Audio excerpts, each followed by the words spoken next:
ఆ దర్గాకు ఆస్తులు కోట్లలో ఉన్నాయి. అయినా దీన స్థితిలో ఉంది. ఇందుకు కారణం ఆ దర్గాకు చెందిన సొమ్మంతా తెలంగాణ రాజధాని హైదరాబాద్ లో ఉంది. దర్గా మాత్రం ఆంధ్రప్రదేశ్ లోని కొండపల్లి కోటపై ఉంది. అందుకే ఆ దర్గాలో ఇప్పుడు ఉరుసు ఉత్సవం కూడా చేయలేకపోతున్నారు.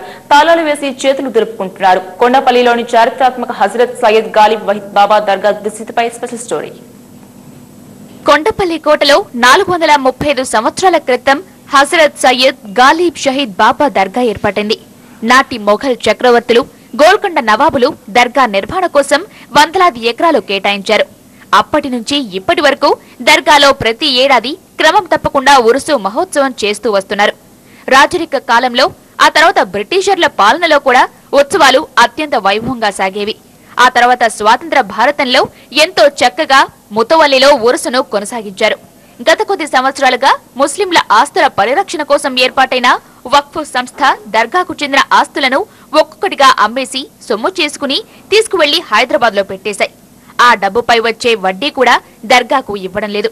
దీంతో దర్గాలో ఉత్సవాలు చేసేందుకు డబ్బు లేక ముతవల్లిలో చివరకు దర్గాకు తాళాలు వేశారు. ఇక్కడ 14 ఎకరాలు అమ్మిన ఒబ్బోడు తర్వాత మన కమిటీ వాళ్ళు అమ్మారు. ఆ డబ్బులేమో తీసుకుని వెళ్ళి హైదరాబాద్లో ఒక స్థలం కొన్నారు.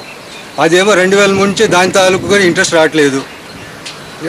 ఇప్పుడు ఉరుసు చేయాలంటే అక్కడ దర్గా హిలాబ్ మీద ఉన్న షాప్ రెంట్ కూడా రావట్లేదు. తర్వాత ఇక్కడ కొండపల్లిలో ఉన్న 4 ఎకరాల్లో 2 ఎకరాల డబ్బులు వచ్చినాయి లీజు. ఒక లీజ్ అమౌంట్ అన్సారీ ఆయన తీసుకుని ఇప్పటి వరకు డబ్బులు ఇవ్వట్లేదు. ఆంధ్ర ప్రాంతంలోని వక్ఫ్ ఆస్తులను తెగ అమ్మిన గత ప్రభుత్వం ఆ డబ్బంతా తీసుకువెళ్లి హైదరాబాద్ లో భవనాలు కట్టేందుకు వినియోగించింది.